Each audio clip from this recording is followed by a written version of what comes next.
Hi, and welcome back to our blog, Our Philippine Journey.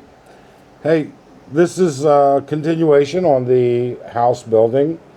So we're, as you should know, building a house in Mindanao, on the island of Mindanao, in the province of Surigao del Norte, in the village of Kitcharao. So, a couple of things that you should know or keep in mind prior to watching this.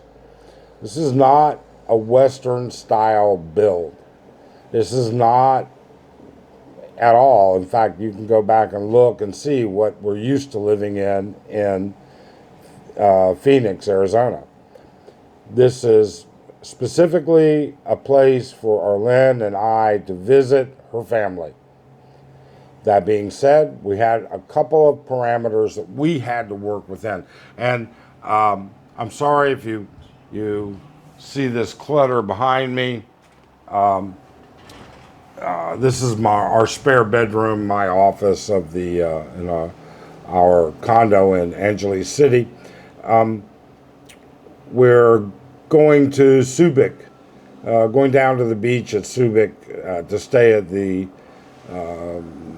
Central Park Resort, supposedly a five-star resort. We'll see tomorrow. So kind of in the middle of packing everything up and getting everything ready. So, anyways, the bottom line is here's what we had to deal with. Number one, we had to be within walking distance of Arlen's parents. Well, okay, not much land available there. Number two, we had to find land that was not only available, but we had to find land that had clear, clean, official title. Okay, that limited us even more. And then finally, we had to find land that was on a reasonable elevation. The Philippines gets a lot of rain. I needed this land to drain, and I needed it to be away from other people's draining land. So, those were the three basic parameters. If I had done it again, I'll preface it by saying I would have torn the thing to the ground and started over. But this is a rebuild, a remodel, and essentially it is what it is, and this is what we had to go through. I'm not going to show you, as I say in the video, every bucket of dirt, every nail that gets hammered, every piece of rebar that gets built up. It gets boring to drag these building videos out to 30, 50, 100 episodes like some people do. That's just not what we're up to. We don't do that. We don't have the patience to do it. So, with that being said, please subscribe, like, help us out, help us grow the channel. We'd really appreciate it. We hope that you find it informative, and we're going to start posting our Angeles City food reviews soon. And in addition to that, we'll start posting our traveling situations. So, thanks and keep watching. Well, we're on site today, and the general cleanup and electrical is being planned out, run, done, whatever. Um, Everything from that balcony piece all up is going to be ripped out. However, we can only do half the roof at a time. And the reason is simply because we have to put tarps down to keep the rain out. Coming down, we put in a well because the city water sucks. And when I say sucks, I mean there's no water pressure at all. We only drink bottled water. So we put in a well with a manual pump, and then we'll be putting in a high pressure tank and a high pressure pump to run everything. The water here is only on for a couple hours in the morning and a couple hours in the evening, and it has zero pressure. We have a city drainage across the street. So what we're going to do is um, tie in all of the gutters. There'll be eight sets of eight sets of downspouts out of the gutters that will tie into one pipe that will go across the street and drain in there. We're going to extend that patio, CCTV, motion sensor lights, and then we go inside and the real work starts. Now, for some reason, we thought we were going to be able to salvage part of the ceiling. That's not going to happen, and I'll show you why later. So this is going to be the main area, and then you'll turn the corner into the dining kitchen area. That ceiling, the mold's just not going to come out. That I no other way to explain it than to say that. I wish there was a way to save the design, but there's not. The design that we put up will be similar. Throw on a couple, it'll look like this. It'll have the recessed lights and stuff like that. But in turn, it's just going to be a little different. This whole area has to be, more electrical. We haven't done much electrical on the first floor.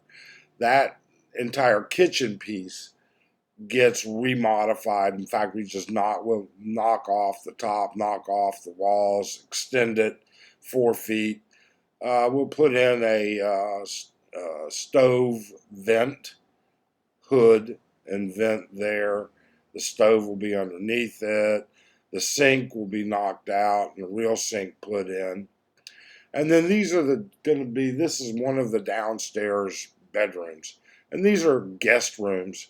We'll put a small aircon unit in there because basically we won't use it and it's not worth investing in a split air unit. In turn, so we come across, we've got to expand the electrical to a bigger box or second box, and then there's going to be a double throw switch where you see that wiring hanging out. That double throw will switch from city electric to generator. Brownouts are very common here, or blackouts are very common here. They don't last too long, but to have 1 or 2 a month are not uncommon. This is where we sleep currently when we're here. We have a small window aircon unit that we installed, small bed, and it's not comfortable, but it's clean, and that's all we can really say. But that's just the way it goes. You go up the stairs. These all have to be modified slightly, but this is all concrete and board.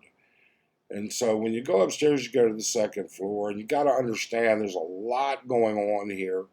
And I'm not going to go into making videos of them pouring every bucket of concrete and pounding every nail.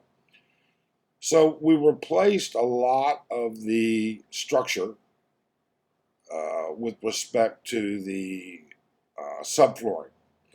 And then we tested all of the subflooring and looked and visually inspected each and every piece to make sure that what we did keep was there, and then we put in additional ribbing.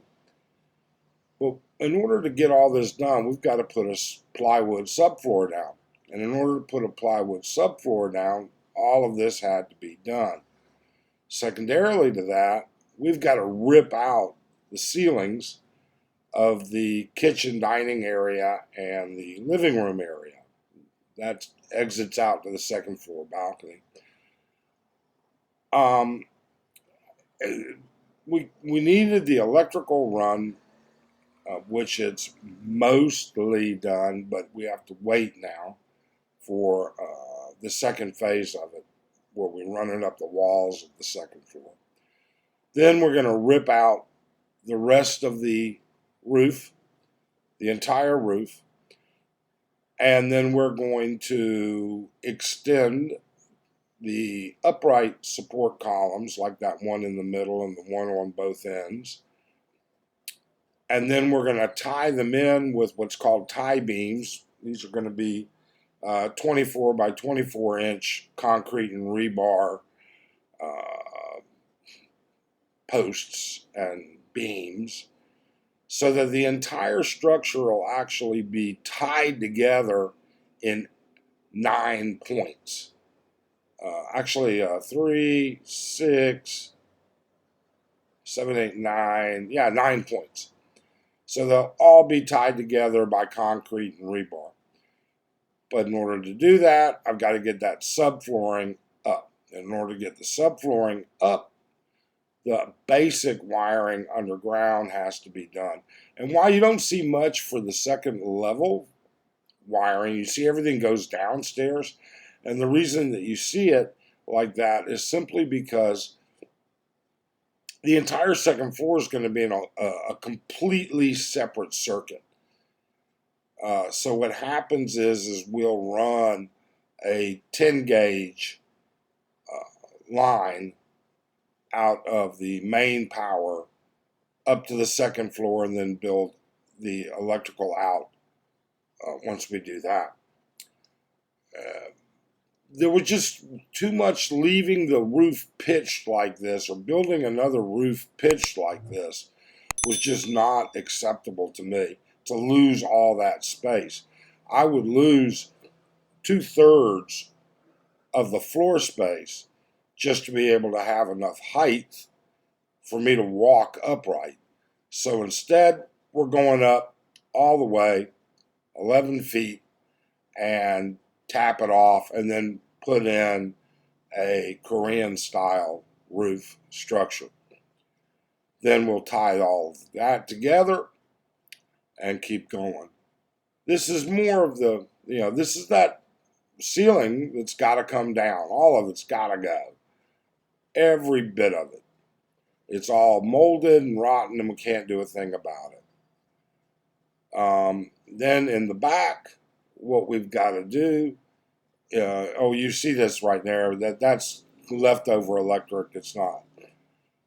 This guy built his house right on the property line, which is totally legal and correct here.